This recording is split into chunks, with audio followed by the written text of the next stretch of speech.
नमस्कार. टिळकनगर शिक्षण प्रसारक मंडळ संचलित लोकमान्य गुरुकुल.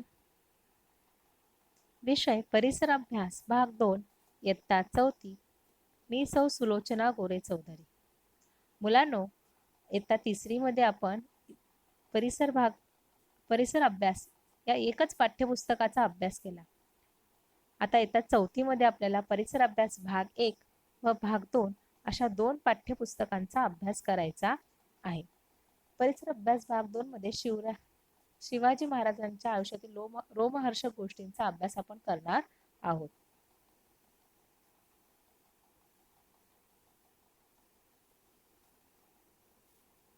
पाठ क्रमांक 1 शिवजन्मापूर्वीचा इतिहास.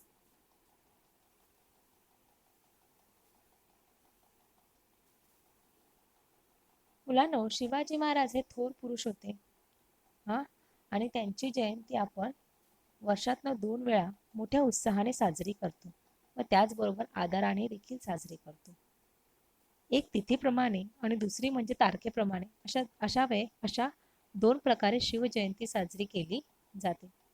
आता शिवजयंतीच्या वेळेस आपण शाळेमध्ये देखील आपली ही शिवजयंती साजरी करतो.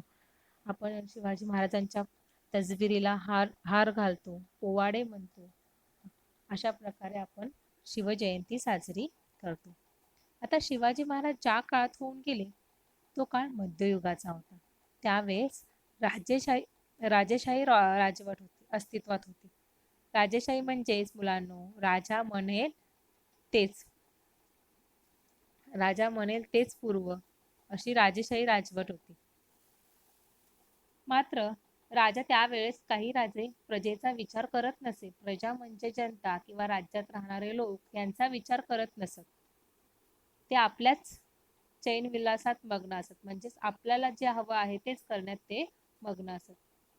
त्यावेळेस व त्या काळात प्रजेच्या हितासाठी राज्य करणारे राजे उत्तरेकडील मुघल सम्राट अकबर, हे बघा, उत्तरेकडील मुघल सम्राट अकबर यांनी प्रजेच्या हिताचा विचार केला आहे. त्याचबरोबर दक्षिणेकडे विजयनगरचा सम्राट कृष्णदेवराय व आपले शिवाजी महाराज यांचेही देखील नाव प्रजेच्या हितासाठी कार्य करणारे ही राजांची नाव आहेत. शिवाजी महाराजांनी देखील आपल्या जनतेची खूप काळजी घेतलेली आहे. मुलांनो, राजेशाही म्हणजे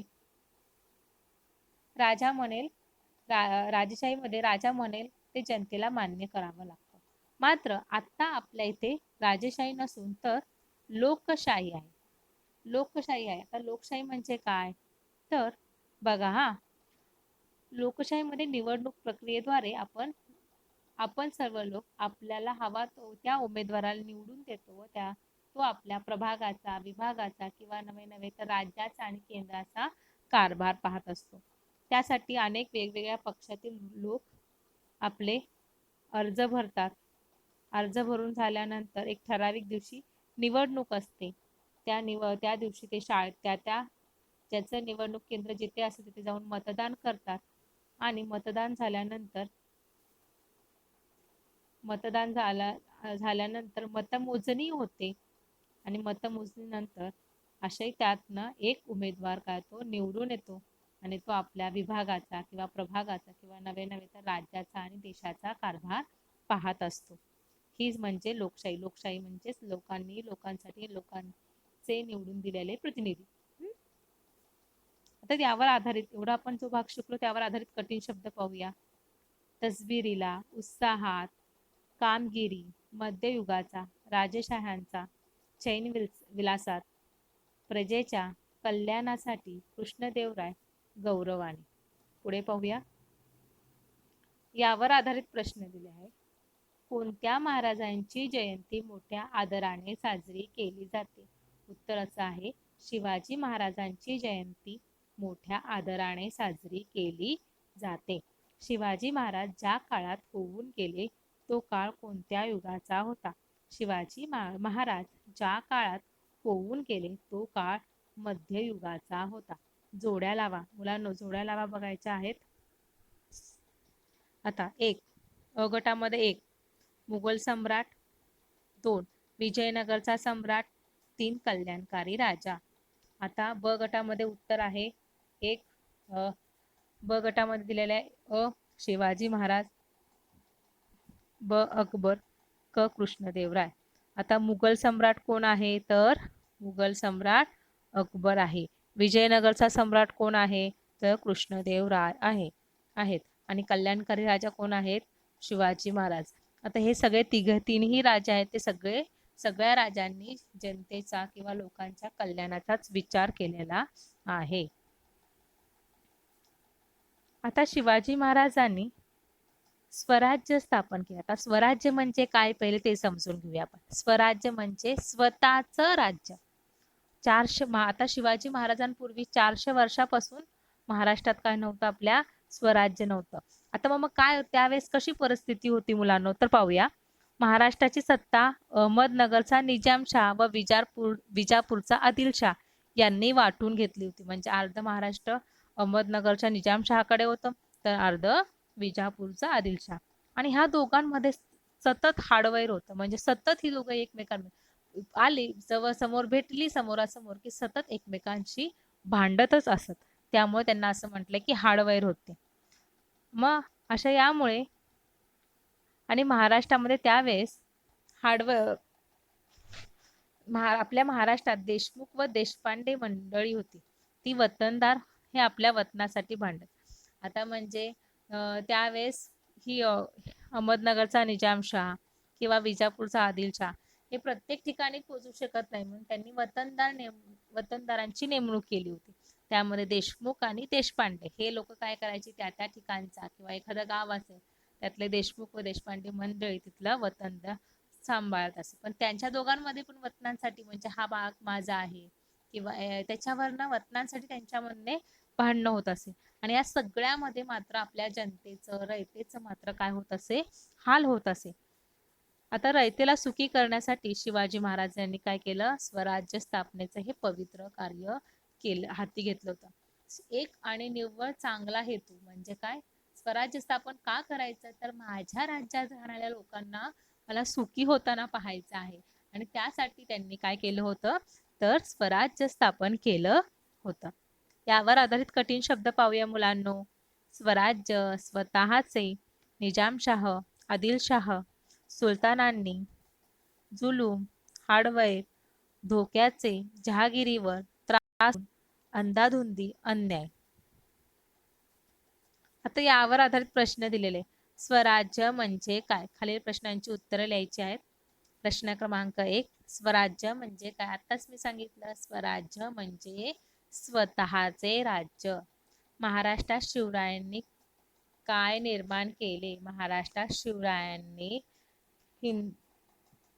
हिंदवी काय का आपण पाहिलं ना, आताच पाहिलं आपण महाराष्ट्रात शिवरायांनी स्वराज्य निर्माण केले. कोणत्या सुलतानांमध्ये हाडवैर होते? तिसरा प्रश्न आहे. तर 2 सुलतान होते ना, कोणते कोणते?